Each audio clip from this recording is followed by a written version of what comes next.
कान्हा राष्ट्रीय उद्यान मध्य प्रदेश में सतपुड़ा की मैकाल श्रृंखला में बसा है, जो भारत का हृदय माना जाता है।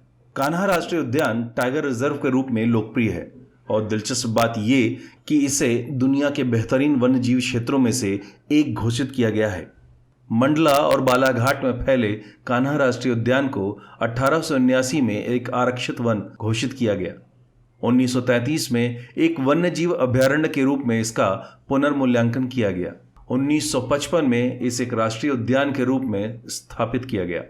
कान्हा राष्ट्रीय उद्यान विभिन्न प्रकार के वन्यजीवों और वृक्षों के लिए आदर्श है।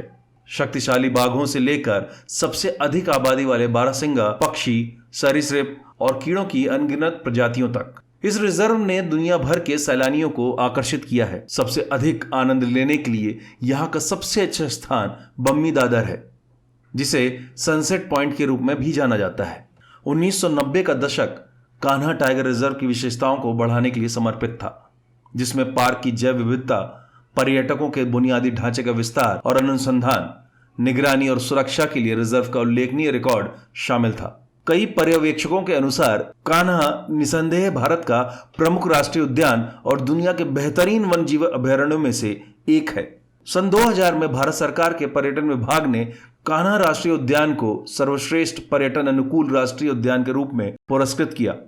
कान्हा राष्ट्रीय उद्यान में आगंतुकों को लुभाने की आकर्षक विशेषताएं हैं, जिनमें से विभिन्न प्रकार के वन्य जीव पूरे वातावरण को और भी अधिक आनंदमय बनाते हैं। आकर्षण की लिस्ट जरा लंबी है, लेकिन तथ्य ये कि केवल जंगली प्रजातियां ही हैं जो प्राकृतिक वातावरण को जीवंत बनाती हैं। कान्हा राष्ट्रीय उद्यान में प्रमुख जानवर बारहसिंगा या दलदली हिरन, भारतीय जंगली कुत्ता और सबसे प्रसिद्ध भारतीय बाघ शामिल हैं। कान्हा में बाघों की संख्या काफी है। इसके अलावा सबसे प्रसिद्ध बारहसिंगा इस अभयारण्य में बहुतायत में पाए जाते हैं, इसलिए इसको कान्हा राष्ट्रीय उद्यान का गहना भी कहा जाता है। कान्हा राष्ट्रीय उद्यान मूल रूप से गोंडवाना या गोंडों की भूमि का एक हिस्सा था।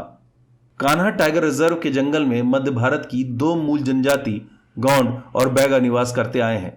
आज भी रिजर्व के आसपास इन जनजातियों का कब्जा है। 250 वर्ग किलोमीटर और 300 वर्ग किलोमीटर के क्षेत्र को कवर करते हुए कान्हा रिजर्व कुल मिलाकर 1949 वर्ग किलोमीटर का एक बड़ा क्षेत्र बनता है। ऐसे ही कुछ और रोचक जानकारी लेकर आएंगे अपने अगले अंक में। हमारे चैनल को लाइक और सब्सक्राइब करना न भूलें। संबंधित जानकारी के कमेंट बॉक्स में कमेंट करके जानकारी प्राप्त कर सकते हैं।